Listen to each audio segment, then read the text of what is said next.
Today is December the 31st of the year 2020 in the current calendar. I desire to record this, uncertain whether I will publish it or not. Against my usual habit, some who know me know that I have a YouTube channel speaking in German on it. There are reasons why I speak English here. The great Charlemagne, Karl der Große, Karl the Great, founder of the Franconian kingdom or empire, used to say knowing two languages is like having a second soul. And sometimes I feel like, and I know one special person who will most vividly agree with me here, I suppose, I can say things in English in ways that I cannot in German. And I cannot say why, but whatever it is. Another reason is I am extremely hesitant to publish this at all. I will speak from an uncensored perspective. No, that is not true. Nobody is ever entirely uncensored before other people. There is a strange reality, at least for myself as a YouTuber, that I tell people who are total strangers to me, who I've never met, and with all likelihood never will, more about myself than people who are friends, to a degree.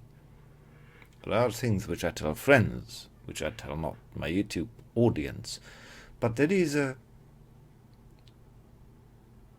strange chance in anonymity which I realize to be. Like when you know that nobody listening to your writings, reading your writings, listening to what you say, you have lesser restrictions upon yourself. Because if these people hate you or dislike you for what you say, it is sad maybe, but it plays no greater significance. Whereas when you say something to friends which they don't like, you put yourself at risk. That is why I think that people often write and speak outrageous things on Twitter or on YouTube particularly. But enough of this.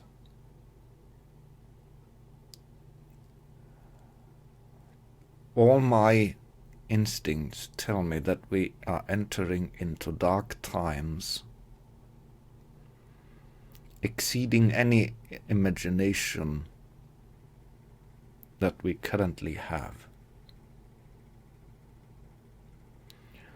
Now, some who know me know that I'm a practitioner of shamanistic rituals, broadly speaking, making something in a simple word which otherwise would be too long to explain. It is the closest term to what I do.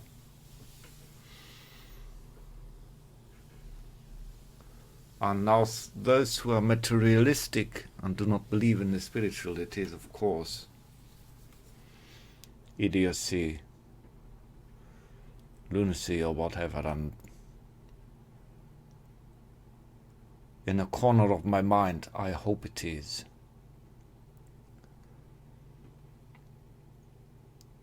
I've seen visions and dreams of the end of the world for a considerable time, and the pattern of how this goes is always quite consistent.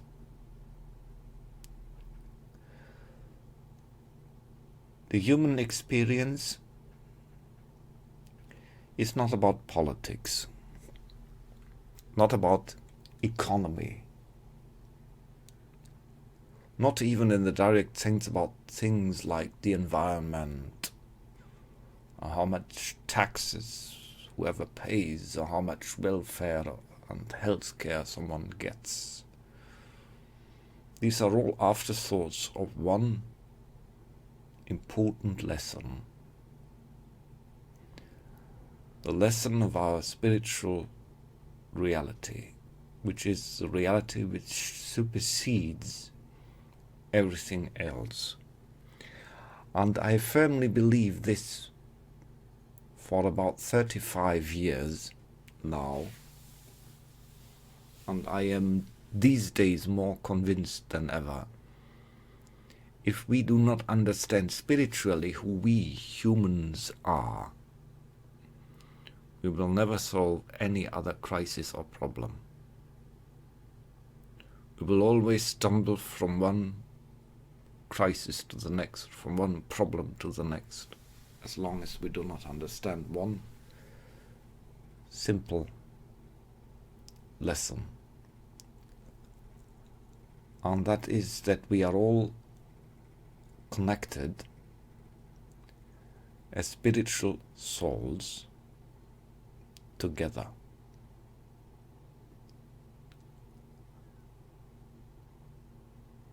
That's basically it. Every other person is a divine, enlightened spiritual soul, and we are all connected like in a network with each other. Everything you do, everything you say echoes within the wholeness which we are.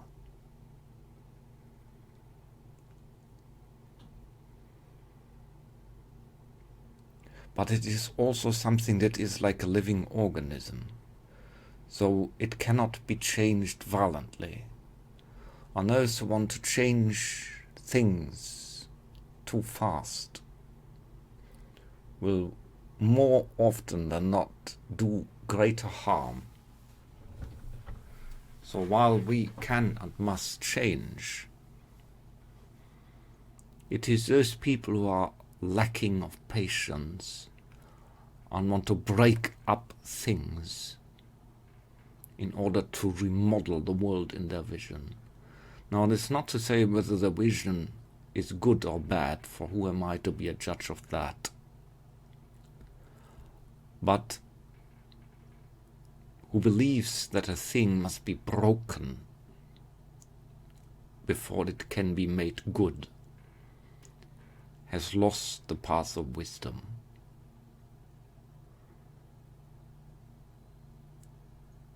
True growth, true change happens organically, slowly and in harmony with all the parts.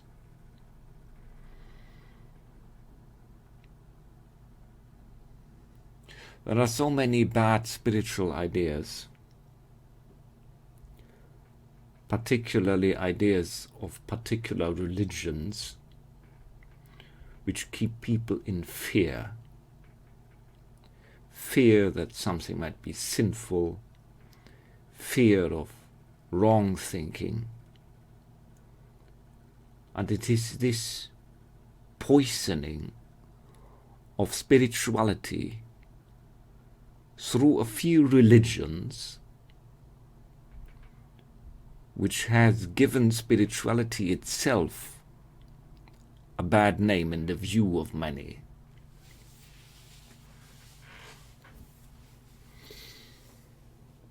The divine is not a set of commandments. Spirituality is not following a set of a guidebook, a rule book, like being fearful of some of the observing overlord who watches your thoughts and feelings. That is not how the spiritual or the divine works. But that does not mean that we are free from the consequences of making wrong decisions. We are free as a human race altogether to shape the future of this planet, the future of this people, humanity.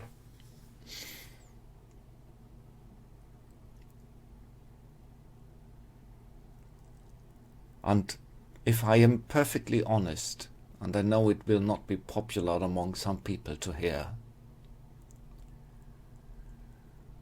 then humankind has in the last few centuries committed serious, very serious crimes of the soul,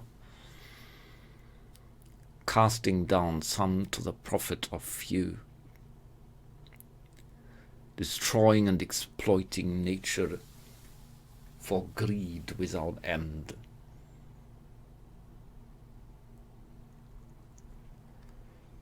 The number of violations of our spiritual togetherness is great. And no nation, no region of the world has the right to point finger at the others, because each region of culture has its own sins. Whereas the Western industrial countries exploited nature and polluted it, exploited the poor of third world countries to have their cheap products, to pacify the poor in their own countries with cheap products built on work which otherwise rightfully would describe as slavery. The poorer third world or second world countries have made their own equal list of sins: bigotry, oppression, intolerance, and brutality, out of superstitious reasons and cruel traditions. So no culture is free to point at the other. In this list of crimes, of spiritual sins, we are all in this together.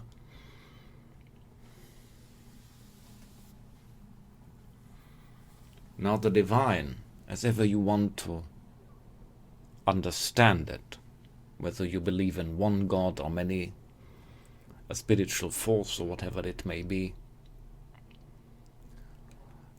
the spiritual divine always gives us chances, windows of opportunities, windows to change, to avert disaster.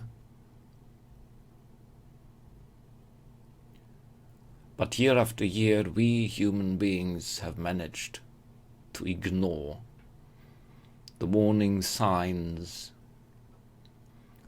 the people who told us otherwise. The spiritual movements of modernity are, roughly speaking, about 150 years old now, more or less, give or take a few years. And while not all of them are to my agreement, and each of them has more or less difference from each other, there are a few things which all of them, or almost all of them, have in common. The idea to be connected as one humanity, where the decision of some will be the fate of all. To neither indulge yourself in materialism, nor be under the fear that past religions have put upon us, that material enjoyment would be sinful, which it is not.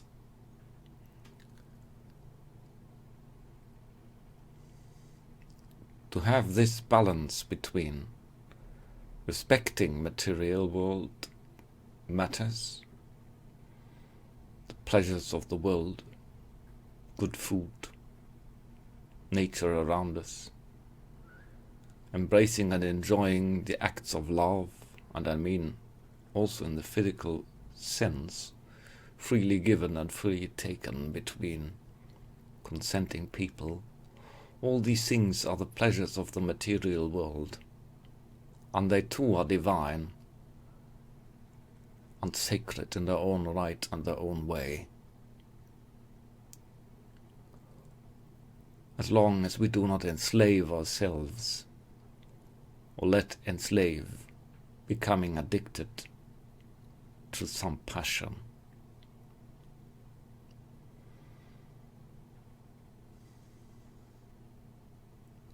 I am under the profound impression that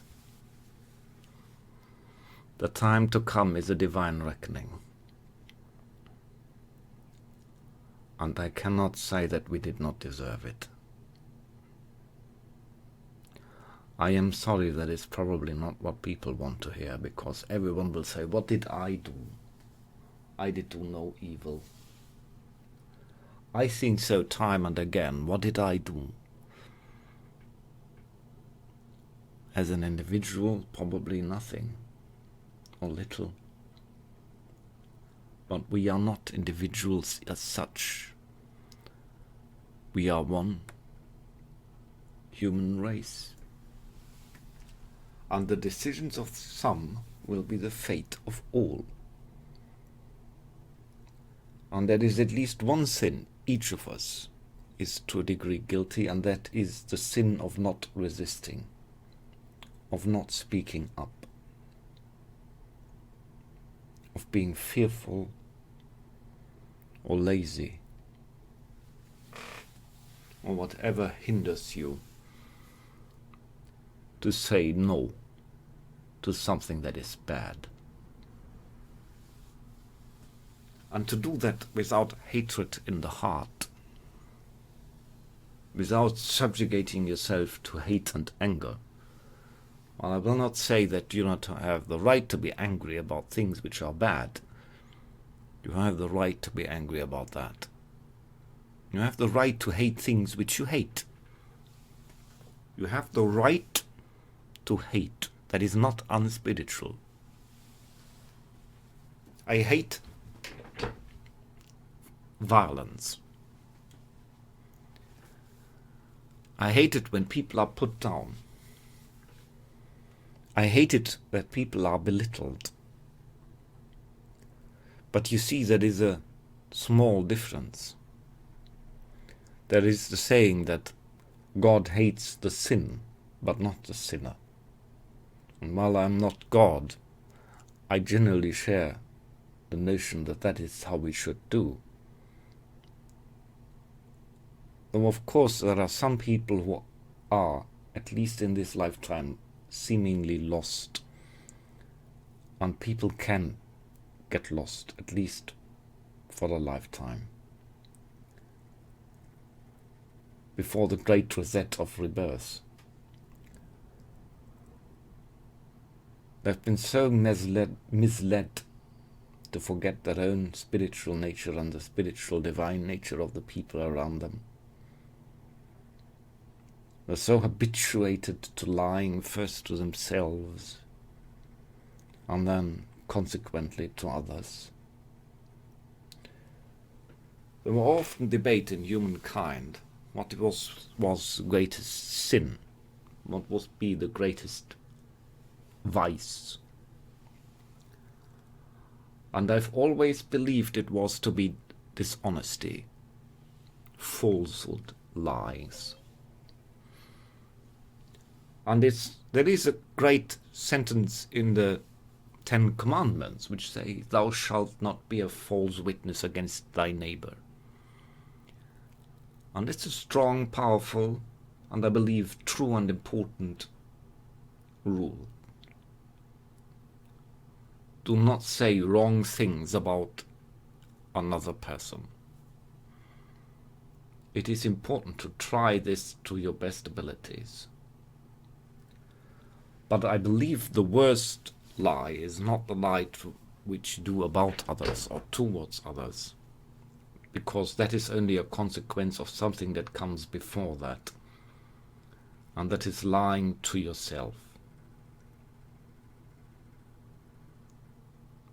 So the root of all evil is you confidently accept things which are not you, which you first know that are not so.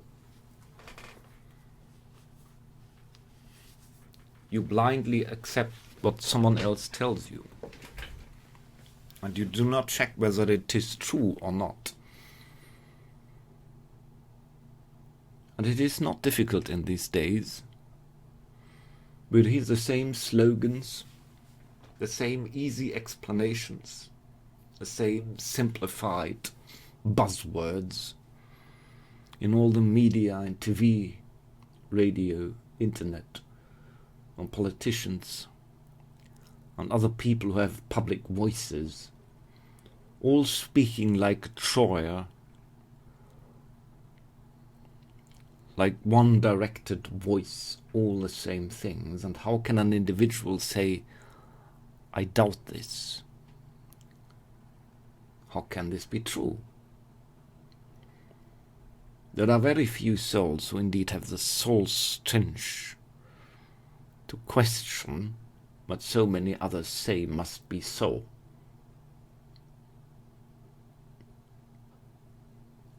But make no mistake, while I have personal compassion for anyone not having the strength to question what so many tell you is so, that does not mean that it absolves you from the sin that it is. There is that sentence in an old movie from the, I think, 1980s, Excalibur, about King Arthur. And Arthur, sitting surrounded by his knights, asks Merlin, Merlin, what is the greatest virtue of knighthood? I remember this just so, I'm hoping, quoting it correctly. So Arthur asks Merlin, Merlin, what is the greatest virtue of knighthood? And Merlin says, well, they flow all one in another, and so it's difficult to say. And Arthur say, no, plain, clearly answer me. And so Merlin says, right, do you want to know? I give you a clear answer. It is truth. Truth is the greatest knighthood virtue, or the greatest virtue generally, because the knights are supposed to be the role models for everyone. That's the idea of chivalry. Not elitism, but being a role model for everyone to follow, to aspire to. That is what the true idea of nobility, of chivalry is not authority. It's you act in a way that you become a role model for all. And so that is what Merlin in this film says. It is truth. For everyone, every time someone lies, he murders a part of the world.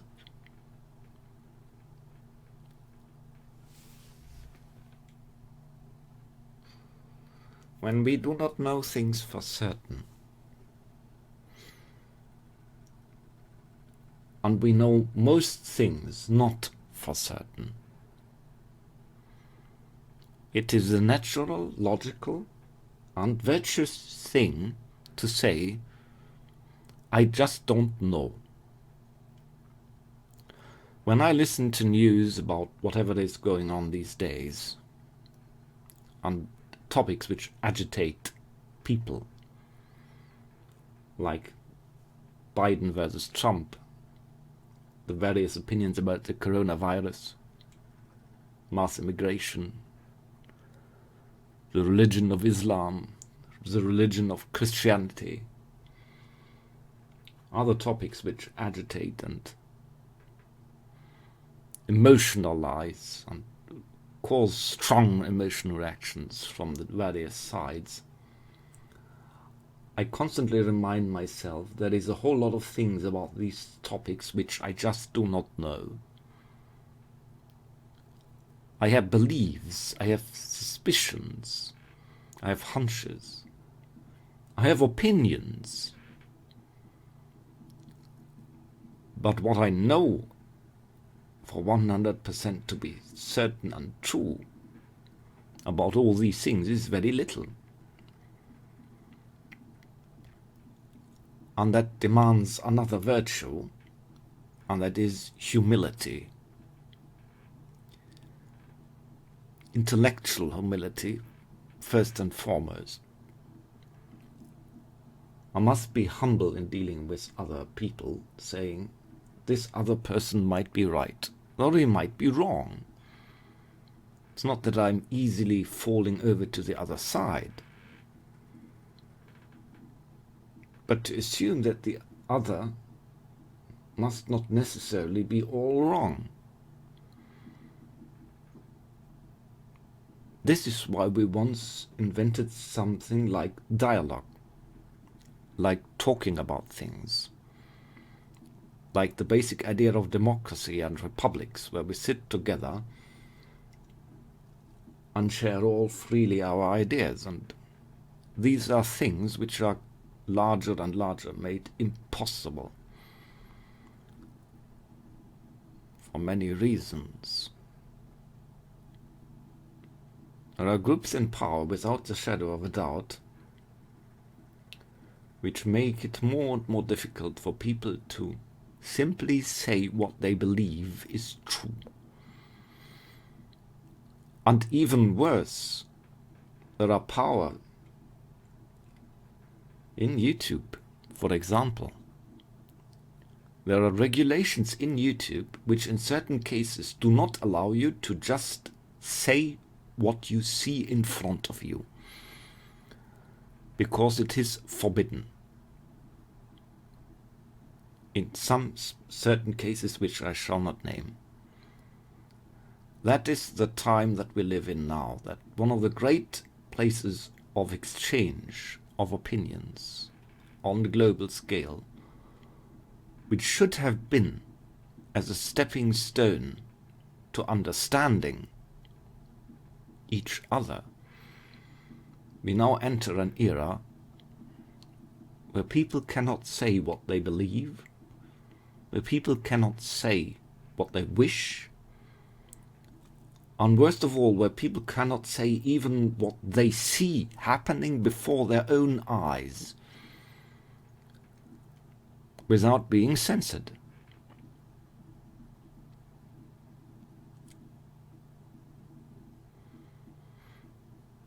I feel, and I know this is as much spiritual feeling as it is scientific analysis, but first and foremost, speaking from spiritual feeling, I'm feeling that there are very, very dark powers surrounding us, penetrating our souls. And every spiritual system and every religion named this evil in other ways. And it's not always grasped in an appropriate way, but from 35 years walking a path of shamanistic and spiritual experience, I know that it is there. I have no name for that. Call it a dark energy, a dark will, dark beings, whatever. That is not important. But it is true, and it is potent. It seduces people to believe in easy solutions. It incites them with fear, with suspect against those who believe different than you. And so we are now in an ever-rising spiral of hate and counter-hate, where each side believes to be in the right. And crises upon crises are heaped upon us.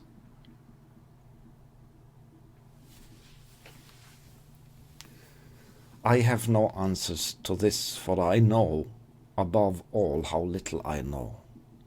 And I say this not to paraphrase Socrates. It is what is I truly believe about myself.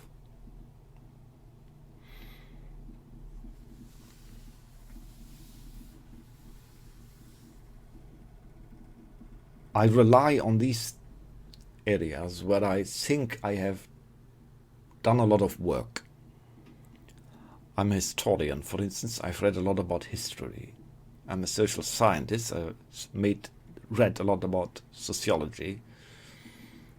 And I am not actually a shaman, but I say that in the sense that what I do is largely be captured as shamanistic practices. So these are three areas where I would say I have a certain expertise because I did that a lot. On both pathways, the visions of the shaman, which I am, and the socio-historical analysis of the scientists from the rational side, so if I take both sides, spiritual intuition and rational scientific analysis, the frightening thing is that they both lead to the same result. There is a darkening in our time. And while history is often full of surprises, suddenly people emerge and give history an entirely new direction. This happened in history time and again.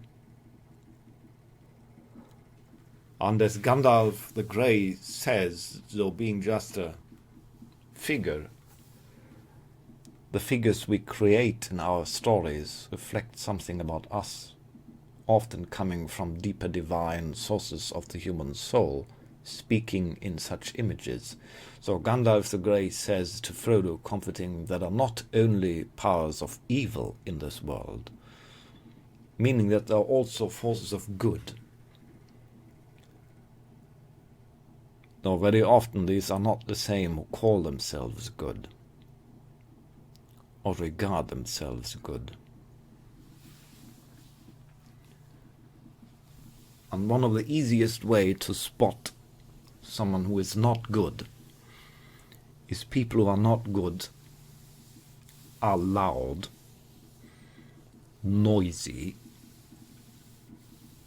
and want authority over what you do. That's quite simple.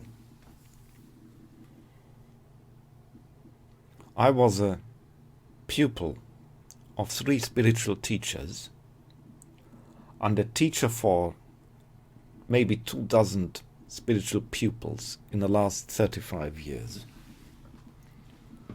And I've never commanded as an authority to my pupils what to do, and my masters never did so to me, because that is not how guiding a person functions.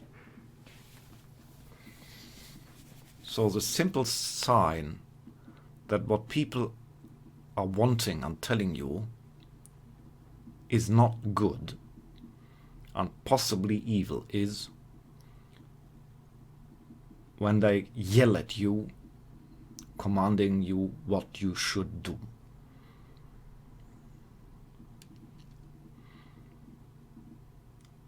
Because there is no value in any sort of virtue which you just obey to without understanding it. If you are forced to say the truth, you are not honest. If you are forced to be humble, you do not have humility. If you are forced by an exterior power to be disciplined, you do not have the virtue of discipline. And if you are forced to say only kind words to other people, you do not have the virtue of kindness. Virtue is virtue because we understand what it is,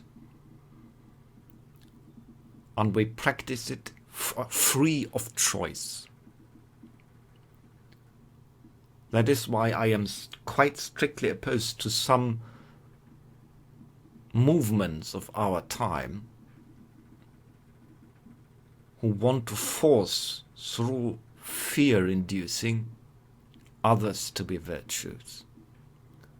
I wish people to be kind, to be honest, to be caring, to be respectful, to have integrity, all these things. But if you force it upon people with threatening and fear-mongering, you create the opposite. What you create is that people rebel against virtue. And we have seen this in history before. The authoritarian systems of the 20th century all used the names of virtue. Justice, honesty, discipline, obedience, thrift. All these are doubtless virtues, but they are not when they are forced upon you in a way somebody else commands you. There are many an evil thing which calls itself virtues, but is not.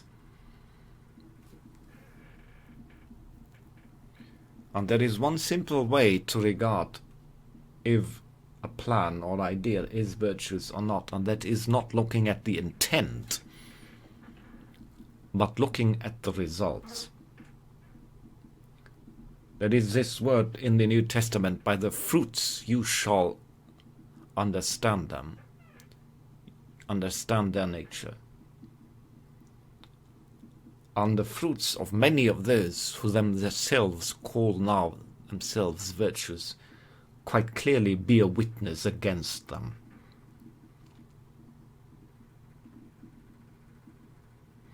When you see something that is bad, like take oppression.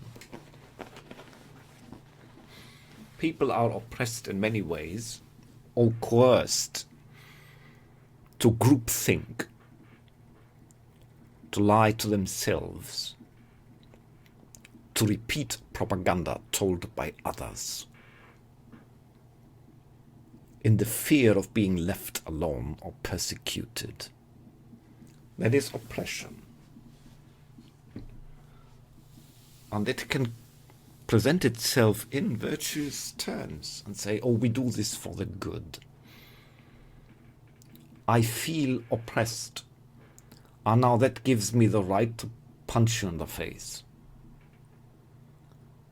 That's essentially what they preach. And these are not good people. For as Martin Luther King rightfully said, hate is not the answer to hate, for it just adds darkness to a world already dark enough. Now, anyone who knows me, I'm no friend of the Christian idea of offering the other cheek. That's not my morality. I defend myself, that is clear. But there is a clear line between defending yourself and invading another. You have the right to protect your sphere of privacy, of your own personal life from others. What you do not have the right is to invade others how to speak, how to think, or how to feel. Even if what they say is hurtful, or what they feel and think may mislead them.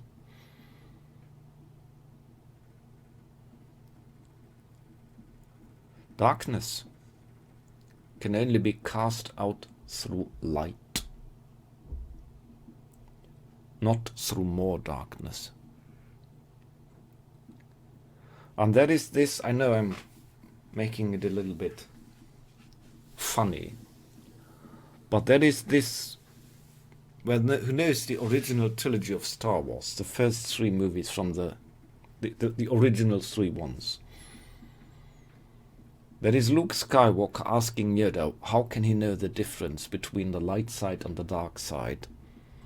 And essentially Yoda explains that the dark side is the side of those who believe in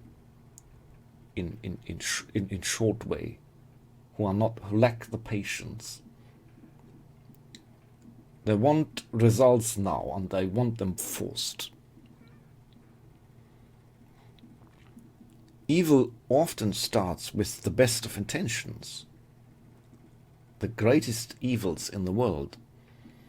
People who believe, I know best, I know better than anyone.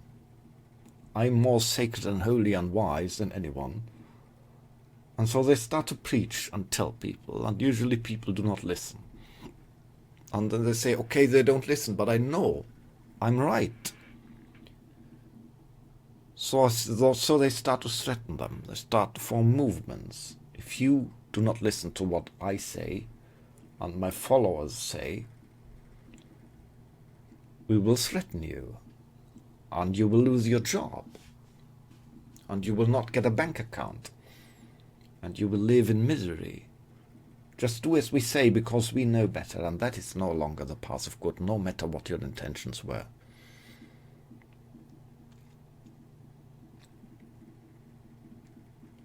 It is worse in ways than actual evil. Than actual evil can be seen. Actual evil which does not mask itself under the false face of goodness. It can be seen, and it can thus be opposed. A person who comes into my country and says, we will shoot you all, is an enemy who must be opposed, and it is clear. But an evil person who comes under the mask of goodness is 100-fold more dangerous, because we will see it as the kind mask which is presented, and do not see the demonic face which lies beyond it.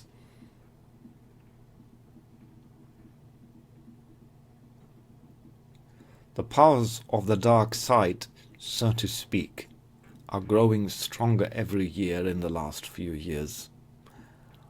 I've seen it, I felt it, and both my scientific analysis as well as my shamanistic vision both led to the same result, that this is so. It is the price for the hubris and wrongdoing that humanity as a whole committed in the last few centuries. It is not punishment, it is merely a mechanism. We do wrong and we reap darkness. It is that simple.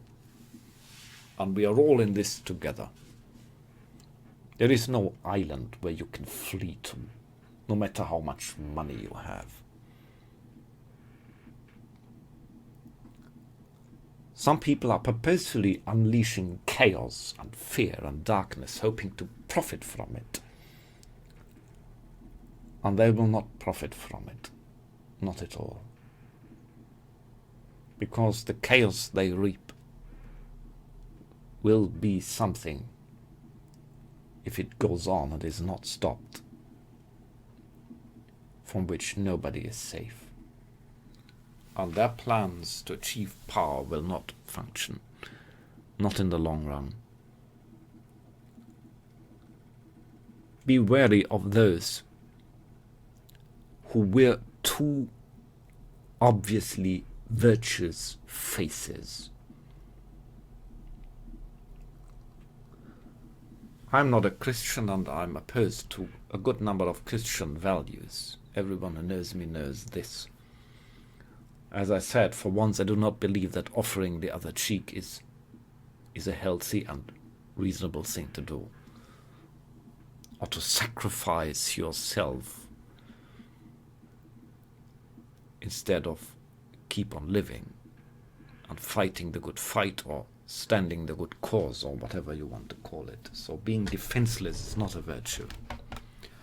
But there is one thing or a few things which I take, like a philosopher reads a text and say, I agree to this word, and to this word I do not agree.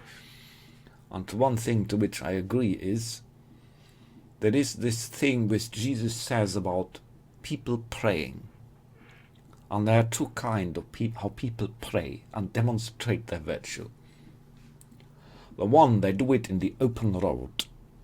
They whip themselves and have many words. And they want everyone to see and behold how virtuous they are. And these are the people you must be careful of, who wear virtue like a trophy in front of them. Truly virtuous people will be the silent and calm ones. They pray in their home, in their own house, and pray to their god or gods with few simple words. Or if you believe in offerings or sacrifices, as it is in paganism, there was something that the god knows no other than the god Apollo in a vision once told me, because I had done something, I had forgotten a promise to Apollo, whose priest I am. And I bought a plethora of objects, stuff to burn, to consume, to give to nature. And I spent a whole lot of money in a great sacrifice to ask for his forgiveness. And I found he was even more angry and say, "Why are you so wasteful with things?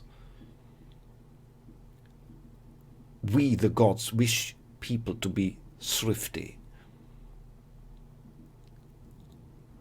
The givings we give to the gods as pagans are like you give flowers to a beloved person. It is not the number or the cost which makes the difference. It is the honesty of the heart from which it is given. It is not that you need to sacrifice 100 cows. It is you do something, you do an effort, and you do it from the honesty of your heart and not in public, in the way like, look how virtuous I am. And do the same so with being virtuous with other human beings. Oh, these preachers of virtue, these preachers of righteousness, these preachers of goodness. Lao Tse, the Chinese philosopher, author of the Tao Te Ching, said, "Cast down justice, reject humanitarianism."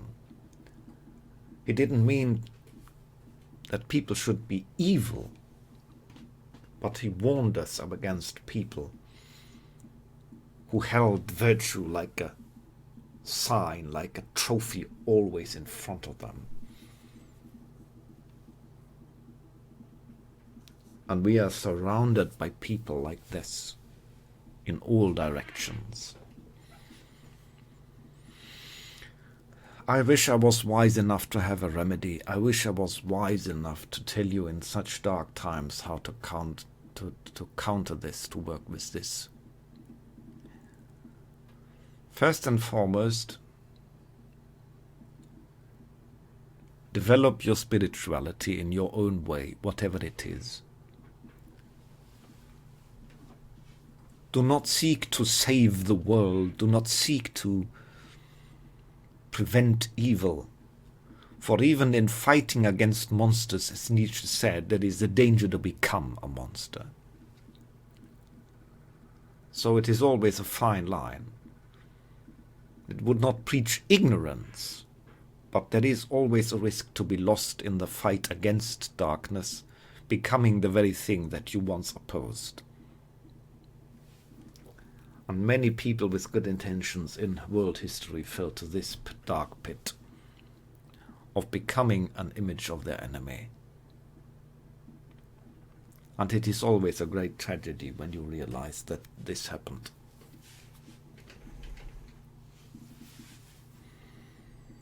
Maybe we need a time where our souls are tried again, after such a long time of comfort. I do not know. It is one of the things which, too, I do not know.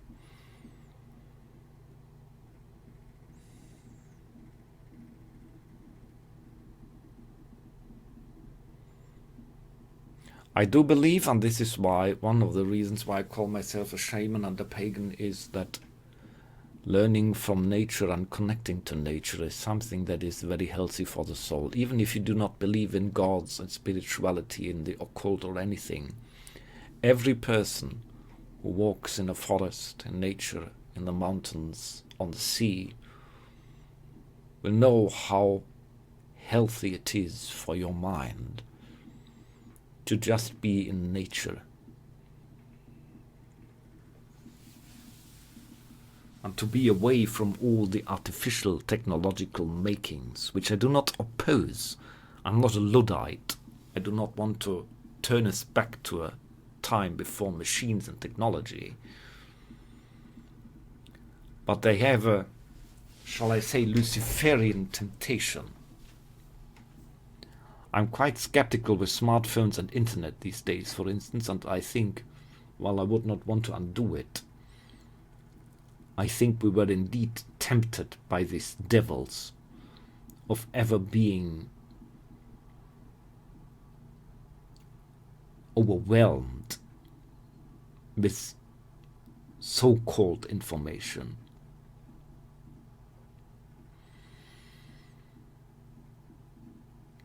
So I will pray to my gods for your welfare, my dear listener, as I hope you will to yours. And if you're an atheist and non-believer, at least held everyone else in your best thoughts, which is not a bad practice to do, even if you do not believe in any spiritual things. Reach out to people out there if you have the opportunity in the coming year. For the year to come will be a year of great trial, where we all shall be tested in the most severe ways.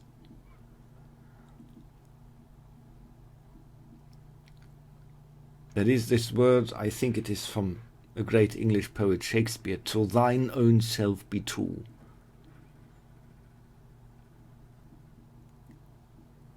More answers lie inside of us by listening, by becoming calm, by trying to listen to the divine voice of our soul, and by all the overcomplicated wisdom of the world, which does not mean to reject logic or reason. On the contrary, the truly spiritual devoted person will also understand that reason and science are important tools, and they were given to us to be used, not to be abandoned. In this balance of reason and spirituality, be calm to face the trials ahead. My friends, I wish you strength, and may a God stand between you and harm in all the dark places you must wander.